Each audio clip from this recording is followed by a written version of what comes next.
자, 초선 한판 오늘도 함께해 주셨습니다. 국민의힘 최영두 의원님 어서 오십시오. 네, 안녕하십니까. 예, 더불어민주당 김한규 의원님 어서 오십시오. 네, 안녕하십니까. 자, 두 분 인사 나와주세요. 우리 진 작가님, 김 소장님. 예. 기분이 다 좋으시군요, 내부죠. 자, 일단은 이상민 행안부 장관 거취 문제부터 얘기를 해보겠습니다. 자, 민주당이 당론으로 해임 건의안 발의 정했군요, 김한규 의원님. 이미 발의를 했습니다. 발의했군요. 오늘 오후 4시에 이제 전 169명이 전부 다 이제 찬성을 해서 발의를 했고요. 예, 뭐 원래 정상적으로라면 이제 내일 본회의 회부되고 예, 모레인 12월 2일 날 이제 본회의에서 의결을 하도록 돼 있는데 예. 뭐 국회의장께서 이거를 상정하느냐 이 부분은 아직 이제 뭐 기다려 봐야 되는 상황입니다.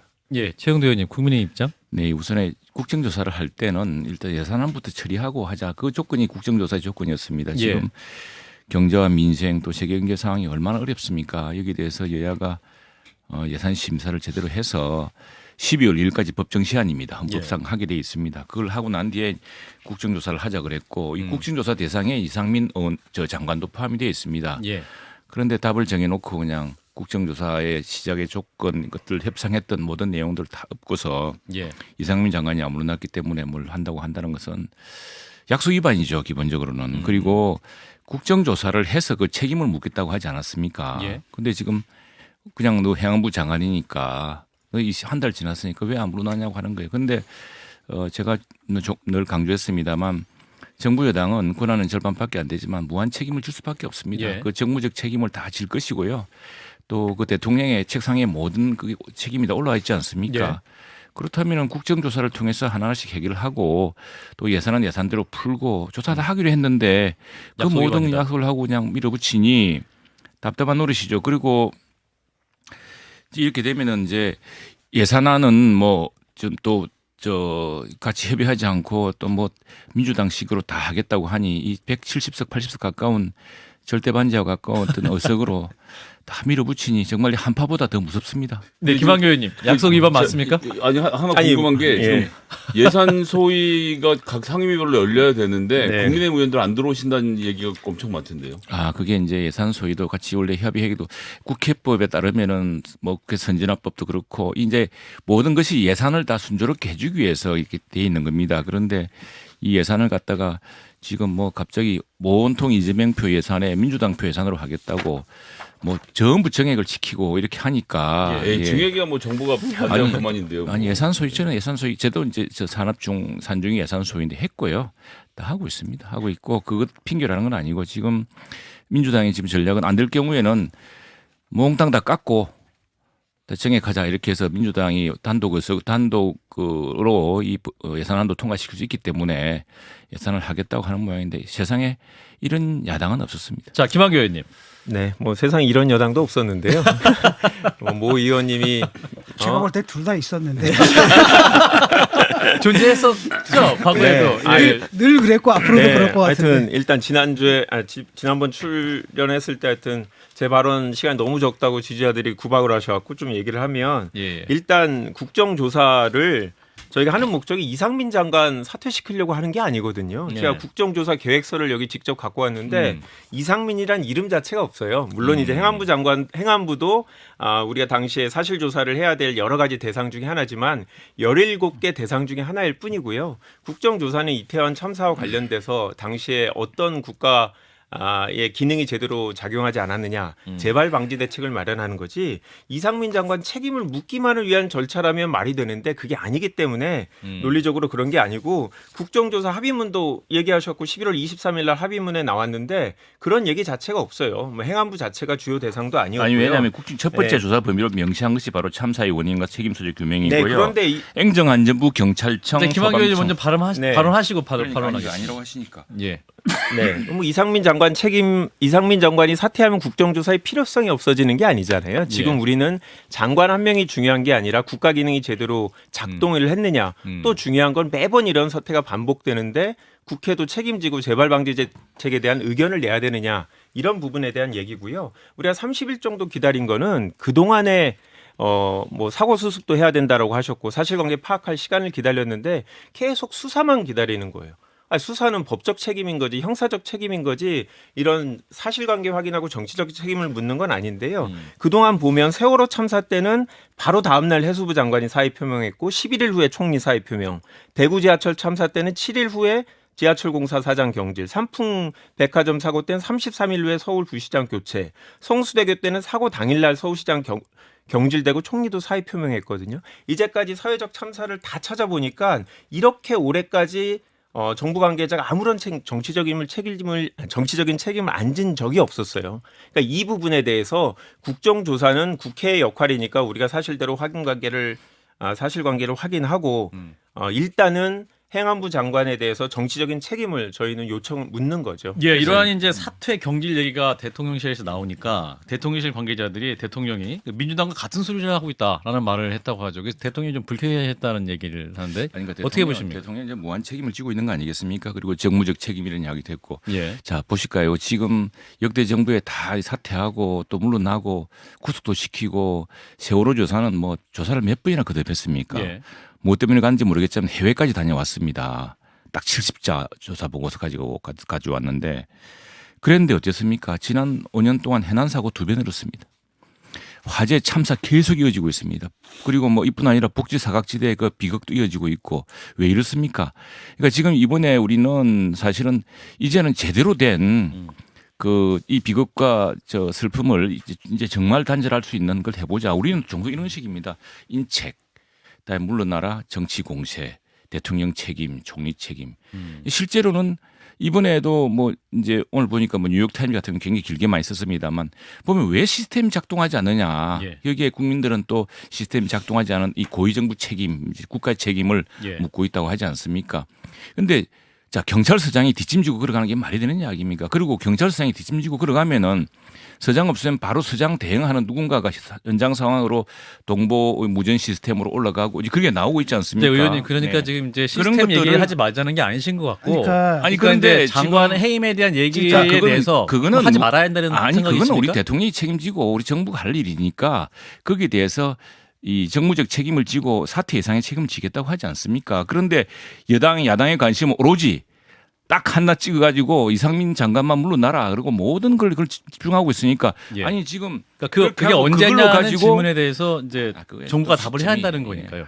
또 저 이 45일간의 국정조사도 있고 예. 여기 대해서 다 밝게 될 게 있고 또 하나 지난번에 사실은 실무적으로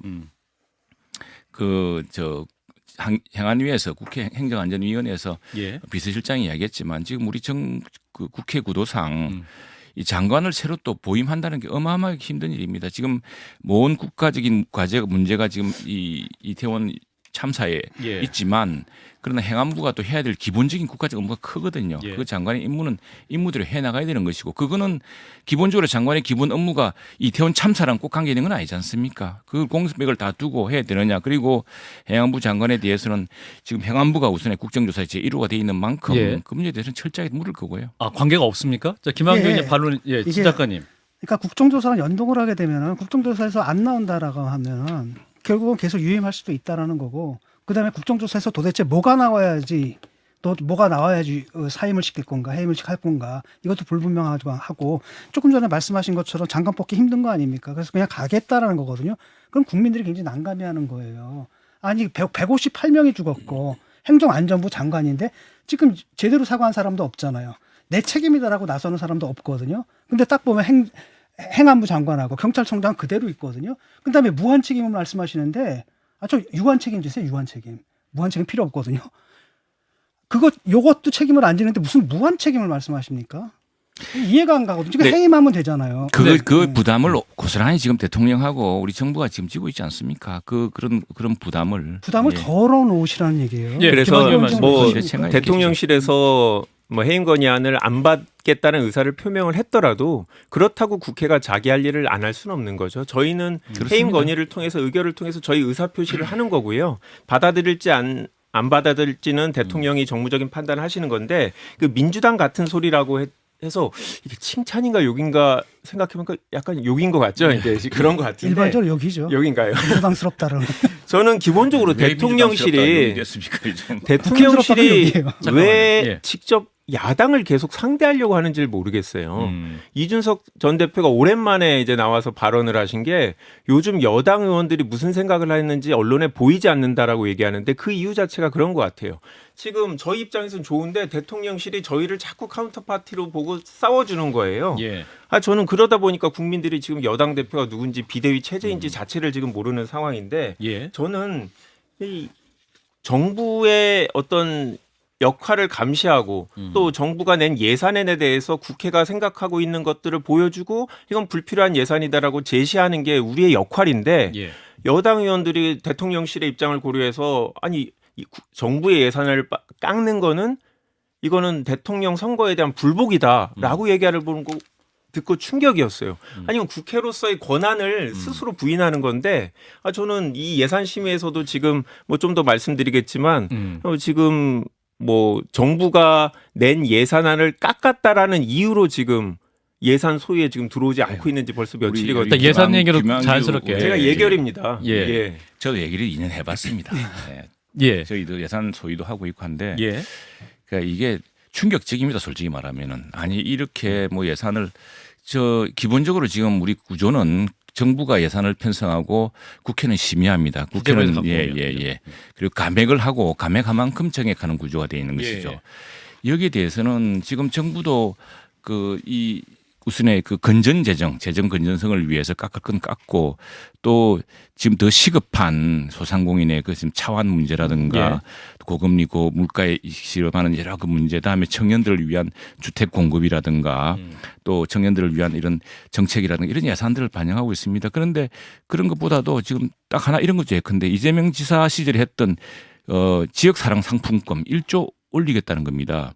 그런데 여기에 대해서는 지난 2019년에 문재인 정부 당시에 국책연구기관에서 지역사랑 상품권은 한 특정 지역의 산업재해나 무슨 이런 특별한 위기가 있을 때 하면은 효과가 있지만 전 지역에 하면은 발행 비용의 부담만 드리고 오히려 지역 균형 발전 이런 데 역행할 수 있다 이렇게 이야기를 하고 있습니다. 그래서 온누리 상품권이라는 걸 통해서 이건 사실은 우리 뭐 고향사랑 하듯이 지금 고향사랑 기부 같은 게 있습니다만 이걸 사서 우리 지역의 부모님이나 주고 하면은 전통시장을 살릴 수 있고 뭐 이런 효과가 있거든요. 그걸 좀 늘렸습니다. 그런데 그런 걸 무시하고 이재명 지사 때 경기도 같은 경우는 지방 재정이 풍부하기 때문에 발행 비용을 무한정대할 수가 있습니다. 그러나 지방 재정이 약한 곳에는 그 지방 재정 부담도 크거든요.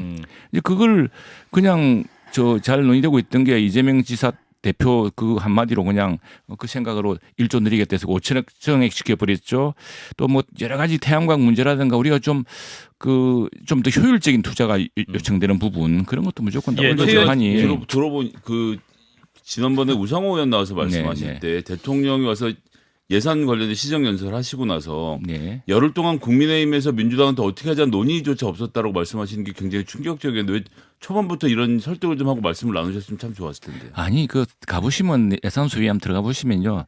숫자가 우선에 참 이게 숫자 170석 대 120석이라는 게 예결이 말씀해 주세요. 가보면은 이게 도대체 뭐 밀어붙이는데 말하자면 입의 개수가 2배 차이가 나고요. 전혀 그 무대 지금 자, 예결위의 김한규 의원님 말씀해 주세요. 의원님이 현재 상황을 잘 모르시는 것 같은데요. 지금 국힘에서 반대하고 있는 건 국토위하고 정무위 예산에서 삭감을 했다. 본인들의 동의 없이 삭감했다. 요 두 부분이고요. 아까 말씀하시는 그 부분들로 문제되는 건 아닌데 지금 지난주 금요일부터 심사 거부를 하고 있습니다.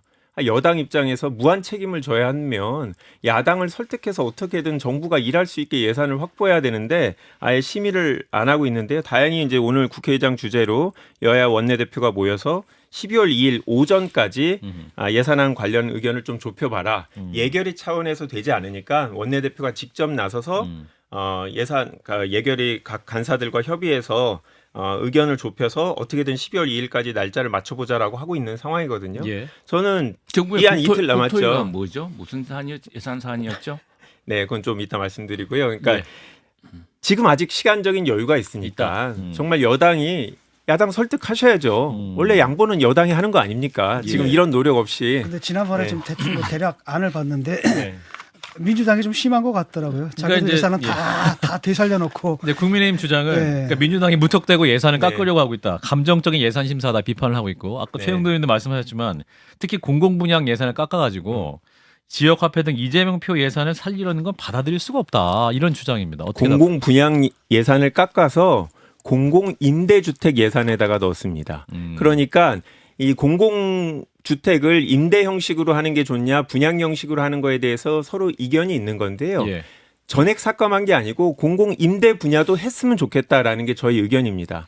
저희 지난 정부 때 공공 임대 쪽에 이제 신경을 많이 썼다고 이 부분 예산을 삭감을 했기 때문에 예. 저희는 균형 잡힌 정책을 하자라는 제안을 하는 건데, 이건 각 당마다 생각하는 효율적인 정책이 다른 건데 그런 주장을 할 수 있다고 그죠, 생각합니다. 아니 그건 아니라 국토 문제에 대해서는 좀 이번에 민주당이 좀 신중했으면 좋겠습니다. 지난 국토. 5년 동안 예. 그 부동산 세전이 부동산 해가지고 얼마나 고통스럽게 만들어 놓았습니까? 예. 그래서 그 국토부가 그런 반성 속에서 저 원가주택, 역세권 첫집 같은 청년주택 5만 4천호 공급 예. 또 이런 뭐 그런 걸 만들어 놓았던 거거든요. 그런데 이전에 좀 잘 안 되고 실패했던 걸 가지고 그 자존심 싸움을 벌이고 하면은 최소한 저는 뭐 국토위에서 주택 문제에 대해서는 예. 지난 정부에 이번에 대통령 선거도 그렇지만 지방선거의 참패를 가져온 원인 아니겠습니까? 그럼 민주당이 좀 새로운 반성 속에서 그 정책 예산을 잘 봐야죠. 의원님 이제 그런데 예. 아파트 같은 경우에 지금 공급이나 가격 문제에서 뭐 그 의원님 말씀처럼 민주당이 반성할 부분이 있다고 할 수 있겠는데 문제는 이제 공공임대주택인데요. 우리나라 공공임대주택이 대략 한 6% 정도 전체 주거 비용에서 차지를 하는 주거에서 비율을 차지하는데 프랑스 14, 영국 16 등 지금 우리가 다른 나라에 비해서 공공임대주택 숫자가 너무 적은데 올해 도로 이 국토교통부 예산이 5조나 깎였잖아요. 근데 이것이 거의 전액 다 임대주택에서 깎이고 지금 말씀하신 것처럼 임대는 그만하고 우리가 싼 값에 집 살 수 있는 사람한테 집 사게 해줄게라는 지금 정책을 펴고 계신 건데 청년층들 중에서 집을 살 수 있다 이렇게 되면 벌써 중상층 이상이거든요. 그러니까 주거라는 것을 기본적으로 보장해 주는 것 이건 좀 임대주택은 꼭 이렇게까지 깎으셔야 되나 싶은 생각이 들거든요. 그러나 소장님 나중에 국토위에 오셨었죠. 같이 공청회를 해보십시다. 근데 이거는요. 자, 우리 청년주택을 지으라고 아무데나 임대주택 주는 게 중요한 게 아니고요. 예. 청년들이 살고 싶은 곳, 말하자면 직주 근접이라든가 역세권 주택, 그 역세권 첫집 같은 이게 청년주택 5만 4천호 그걸 했습니다. 그거 다 저 주택 정책상으로 알겠습니다. 어떤 걸 선호하느냐를 보고 산 것이죠. 자, 그래서 이제 예산 심사가 잘 안 되고 있어가지고 우리 김한규 의원이 그 예산 심사를 거부하는 국민의힘 의원들에게 업무 개시 명령이 필요한 것 같다라고 SNS에 글을 하나 올리셨어요. 지금 화면으로 나가고 있는데 굉장히 그 빨간 펜 선생님이 되셔서 네, 그 대통령 모두 발언을 직접 찾아봤어요. 예. 그러니까 대통령이 화물연대 파업에 대해서 어떤 생각을 갖고 있는지 궁금해서 봤더니 이 지금 화물연대에서 주장하는 파업 이유들 이 부분에 대해서 아무 설명 없이 그게 이제 부적절하면 그거에 대해서 비판을 하고 대안을 제시하고 이렇게 할 수 있을 텐데 무조건 불법이고 빨리 업무에 복귀해야 된다라고 얘기를 하셔갖고 예. 이런 생각이 들더라고. 미국은 오늘 뉴스에도 많이 나왔는데 30년 만에 전국적인 철도 파업을 지금 계획 중이거든요. 예. 그래서 바이든 대통령이 상원 하원의 여야 지도부를 전부 다 백악관으로 불러서 예. 대책을 논의했어요. 음흠. 이런 것과 비교되니까 일단 뭐 대통령이 업무 개시 명령 한 거 자체도 저는 비판적이긴 한데 예. 더 나아가서 지금 무엇보다 중요한 건 내년도 예산안을 심사하는 국회의 권한 아니겠습니까? 그래야 정부가 원하는 일을 할 수 있고 국정과제를 수행할 수 있는데 예. 본인이 무한 책임을 지시려면 빨리 소속 여당 의원한테 예. 업무 개시 명령을 내려갖고 아, 빨리 가서 대통령이 업무 야당 개시 설득을 명령을 해라. 내려라. 정치란 게 그런 거 아닙니까? 타협을 하는 거고 예. 협상을 하는 거고 저는 얘기를 하고 싶어요. 자, 업무 개시 명령이 예, 그 우리 반론. 참 김한규 의원님이 말씀을 잘하시니까 제가 뭐 세상에 말로스타 그 때문에 얼마나 좋겠습니까? 근데 민주당의 그간의 그 국회 내에서 예산 심사 과정을 보면은 예. 참 이 말이 잘 안 놉니다. 이 말로 다 설명할 수 없을 만큼 저희들이 큰 고충을 겪고 있는데 다수당의 횡포가 있었다. 업무 개시 명령 이거는요. 예. 자, 이건 민주당 정부 때 예. 정말 경험을 해보고 노무현 대통령 때 나온 이야기입니다. 이게 예. 당시에 2003년에 노무현 정부가 화물연대 파업을 한번 겪었습니다. 예. 겪어보니까 이 더 이상은 안 되겠다. 그래서 만든 제도거든요. 당시에도 1차 파업에서 정부가 일방적으로 양보를 우리도 이번에 6월 달에 양보하지 않았습니까? 그리고 이번에도 화물 파업 연대에 대해서 일단 3년 동안 일몰제를 연장해 주기로 했어요. 지금 예. 이게 좀 시장 경제에 어긋난 부분이 있지만 이거 아십니까? 차주 왜냐면 문제 화물연대 업무 개시 쟁점이 아니고 그러니까. 국민의힘이 빨리 업무 개시 하셔야겠다. 아니, 그러니까 요 질문이거든요. 이거는 우리가 한판 승부가 말로서 승부 가리자면 제가 이겼으니까만은 실질이 더 중요한 실질이 예. 얼마나 이게 국가 경제에 미치는 게 큰 줄 아십니까? 예. 저는 노동은 평등합니다. 강력한 노조의 비호를 받는 수천 명의 노조원, 사실 노조원이라기보다는 이분들은 어떤 차주고 자영업에 가까운 분들인데 예. 이분들 때문에 수십만 수백만의 일용직들 또 비정규직 노동들 강력한 노조의 울타리 밖에 있는 사람들이 겪는 고통, 국가 경제가 마비되고 있는 상황을 생각해야죠. 그래서 정부가 노무현 정부 때도 그랬듯이 이 업무 개시 명령이라는 제도를 도입한 것이고 이번에 첫 발동을 해보게 된 겁니다. 의원님, 그 문제와 관련돼서 좀 네. 잠깐 말씀드리면 노무현 대통령이 법을 2004년에 만들 때랑 지금이랑 뭐가 달라졌냐면요. 그중에 2020년에 우리가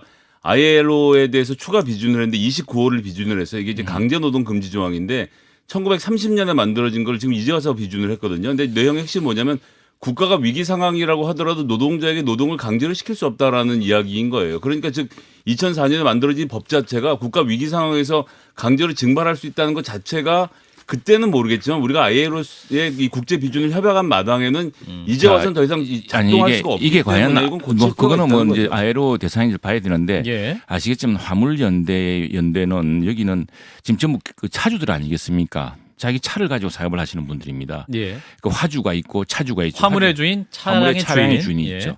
그게 원래 이게 공급 과잉 이런 것 때문에 심했는데 그래서 등록제로 해서 정부가 등록제를 해줬습니다. 예. 그러니까 정부가 이 화물연대에 대해서 일정한 혜택을 주고 있습니다. 우선에 시장 진입을 막았습니다. 시장 진입 막고서 화물연대 그게 일정한 소득을 보장해 주려고 그리고 또 유류 보상 같은 것도 해줍니다. 예. 그렇게 했는데 지금 그 뒤로 이제 이게 이 경기에 따라서 화물이 줄 수도 있고 이럴 수가 있거든요. 그렇죠. 그래서 사실 시장 경제에 맞추기 참 힘든 부분이 있습니다. 그래서 이건 일상적으로 우리가 ILO가 이야기하는 그런 노조랑은 좀 다른 부분이 있습니다. 그것 때문에 문재인 대통령 때 정부 때도 이 문제를 일몰제로 일단 한번 3년 동안 검토해 보자 이렇게 했던 겁니다. 예. 자, 자, 그래서 이번에도 우리도 그럼 3년 더 연장해서 알겠습니다. 예, 해법을 찾자 한 알겠습니다. 것이고요. 예, 이제 화물연대 얘기 잠깐 네네. 말씀하셔갖고요. 김한규 의원님 이제 대통령의 노동관도 문제가 있다라고 이제 노동계에서 네. 비판 많이 하고 있지 않습니까? 그 부분 어떻게 판단하십니까? 이 제도가 도입된 이후에 한 번도 시행하지 않은 이유가 있었겠죠. 이거는 아주 예외적인 상황에서 국가 경제에 치명적인 손해가 이제 예상되는 경우에 하는 건데 정부의 역할이라는 건 일정 주장을 옹호하는 게 아니라 이런 것들을 조율해내는 게 정부의 역할 아니겠습니까? 그런데 이번에는 벌써 딱 6일 만에 시멘트 운송 차량에 대해서 업무 개시 명령을 내렸는데 예. 이분들이 주장하는 게 기존의 안전운임제를 연장을 하고 또 제한적인 분야에서만 적용되기 때문에 예. 이게 효과가 있기 때문에 다른 분야에도 확대하자고 한 거잖아요. 그러면 그 부분에서 수용 가능한지 수용하기 위해서 비용이 얼마나 소요되는지 혹시 국가의 재정이 필요한 부분이 있는지 필요하면 야당의 동의를 얻어서라도 재정 투입을 해서 해결할 필요가 있는지 이런 것들에 대해서 논의라고 해야 되는데 그런 공론화 과정은 전혀 없이 대단한 범죄자들을 잡는 것이냐 이거는 노조에 대해서 비호감 그 부정적인 생각을 갖고 있는 국민들을 이거는 선동하기 위한 방식의 이제 대통령의 업무 개시 명령이라고 생각하거든요. 그래서 이런 노력도 충분히 하지 않고 이런 식으로 정치를 하면 과연 대통령이 대통령의 사회적 갈등을 어떻게 해결할 수 있을까? 저는 이 부분에 대해서 뭐 노동관도 그렇지만 이 갈등 조정자로서의 대통령의 능력과 본인의 역할에 대해서 정말 의심이 들었습니다. 자, 최영대 의원님. 예, 이거는 지난 6월인가 우리가 사실은 1차를 했습니다. 했었죠. 예. 그때는 정부가 원칙을 무르게 했다고 여론의 비판을 많이 받았습니다. 그래서 이제 원칙을 지키는 게 중요해졌습니다. 왜냐하면 자 우리가 사측의 불법 그 뭐 화주나 이런 불법도 엄단해야겠지만 이제 노측의 불법 뭐 이번에 뭐 쇠구슬이 등장하고 그러지 않았습니까? 그리고 뭐 이 파업에 가담하지 않은 사람을 위협한다거나 그건 엄단하고 있지 않나요 지금? 해야죠. 그러니까 그렇게 해야 되고 또 말씀하셨다시피 이게 미치고 있는 국가 경제 지금 미치는 효과가 굉장히 크지 않습니까? 예. 벌써 지금 서울 시내 재개발 아파트 단지 대부분의 레미콘 작업이 중지돼 가지고 거기서 시멘트 배송이 일하는 안 돼서. 거기서 일하는 일용직들이나 지금 건설 노동자들은 전부 며칠째 지금 일을 못 하고 있는 상황입니다. 그리고 이 주택 공급의 문제도 있지 않겠습니까? 그래서 이런 것들은 그리고 무엇보다도 지난 6월인가 협상 때 그리고 지금까지 정부는 3년 더 일모를 연장해 주겠다 했습니다. 그래서 연장해서 해보자 하는데 이 법을 지금 이게 이제 간단치가 않은 것이요. 이게 국가경제 미치는 큰 것이 화주에 대한 부담일 뿐 아니라 화주가 화물의 운반 그 비용이 높아지면 그 물가 또 소비자 가격 전가가 또 일어납니다. 이런 예. 것들이 미칠 경우가 크기 마무리해 때문에 주세요. 예.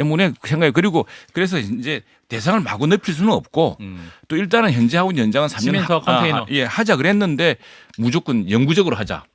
또 뭐 이렇게 일몰제 다 폐지하자. 넓혀라 이렇게 하고 지금 그 강력한 단결력을 바탕으로 이렇게 밀어붙이니 정부가 국가가 이 수많은 그러면 힘없는 노동자들과 또 이를 고통받는 사람들의 그런 그 경제 생활을 또 보호해야 할 책임이 있지 않겠습니까? 그런 보호할 책임이 있었으니까 국토교통위원회 법안소위에서 이 법안 논의를 좀 자주 했으면 좋았을 텐데 기록을 보니까 이제까지 딱 한 번 하셨더라고요. 정부 여당으로서 좀 너무 무책임하게 운영을 해오신 게 아닌가 너무 안타깝습니다. 3년 일몰제가 됐으면은 지난 정부 때도 시작을 했었어야죠. 그때 안 하다가 아니, 이번에 넘어갔다고. 합의를 사실은 해주셨으니까. 근데 그러니까 일몰제라는 게 그건 사실 미봉책이라는 거잖아요. 시간을 연장을 하고. 왜냐하면 그 시장 경제 원칙에 은하는 부분이 있어서 그냥 좀 연장 미봉한 거죠 사실. 알겠습니다. 저 요즘 거의 시간이 됐어요. 네. 하나만 두 분의 의견 들어보겠습니다. 자, 오늘 이제 추미애 전 장관 아들의 그 군 복무시 휴가 특혜 의혹 문제 2년 만에 검찰이 재수사하기로 했습니다.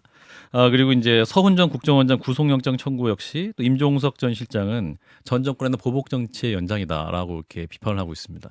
자, 이러한 부분도 어떻게 판단하십니까? 오늘 법률가시니까 김한규 의원님 이 사안 어떻게 보세요? 검찰이 해야 될 일이 참 많죠. 예. 그런데 이런 식으로 우리 재판도 3세판이라고 해서 정말 시간이 많이 걸리는데 예. 이 검찰 수사도 지금 2번 했던 거잖아요. 예. 그러니까 검찰 수사까지 3세판으로 이렇게 모든 사건들을 이제 수사로 해결하려고 하는 이거는 이 사안에 대해서는 정치적으로 이미 사람들이 각자의 생각이 다 있는 사건인데 예.